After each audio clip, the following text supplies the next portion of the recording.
Democrats are suddenly singing a different tune on the border. It's funny. It's funny that they're starting to sound a little bit like Trump now. We've been screaming at the top of our lungs about border security for years now. How the border's wide open and it's intentional by people like George Soros and his Open Border Society. I mean, he literally has an organization called the Open Border Society. They want this to happen. This is not bad policies. This is not bad ideas by Democrats. This is intentional. This is an intentional, wide open border, and people are finally in an uproar about it, and rightfully so. And some of the Democrats that are for open borders having to pull back a little bit and offer up a so-called border bill that has nothing to do with the border. Really, it doesn't do anything effectively to close the border. It's actually giving money to people like Ukraine and Israel, to countries like them. The majority of the money is going to those foreign countries. So why are they trying to call this a border bill? And a lot of Republicans are against this bill, and rightfully so, because this is smoke and mirrors. Is really not going to do anything to fix our border, but it's to make it look like the Democrats are doing something for the border. That's what this bill is about. And we're going to talk a little bit about that. But before we get started, go ahead and hit that like button. Share this out so we can get this information out there. Subscribe if you're not already a subscriber, and hit that alarm bell so you know when I'm putting out new stuff. Also, check out my link tree in the description. It has a link to my Patreon where I talk about things I can't talk about here. There's also a link to my Instagram and my merch store.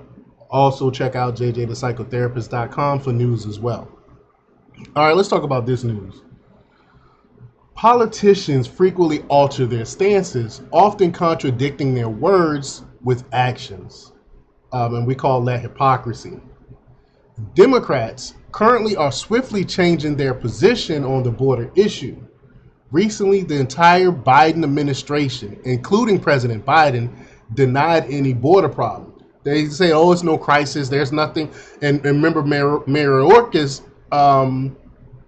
Homeland Security Secretary Alejandro Mayorkas asserted border security, dismissing it as a crisis, claiming the border is not open. But we literally saw footage. There's footage of gaps in the wall where TikTok people are even showing people where the gaps are, where they can get in through the United States through the gaps in the wall. But yet, Mayorkas is saying it's not open. Mayorkas' statements, if true, would render the Senate bill unnecessary. So why did they decide to come up with this border security bill, which again really does not secure the border? But why would they even come up with this if the border was already secure? However, if false, draw your conclusions. Instead of scrutinizing Mayorkas or the administration's falsehoods, the Washington Post ran a favorable piece blaming Republicans for the border crisis. The piece subtly defends Mayorkas against perjury allegations, framing them as Republicans' attempt to blame the crisis on the Biden administration. But it is perjury. The man literally came out his mouth and said the border is not open. Well, we have video footage contrary to that. That is perjury. He lied under oath. But did Republicans cause the border crisis, or did the president's decisions contribute, considering his numerous executive orders? And again, we know the answer to that. I think it was like 64, 65 different executive orders he went to change that Trump had put in place to protect the border. Biden went in and put an executive order to get rid of them, and that's why we have an issue.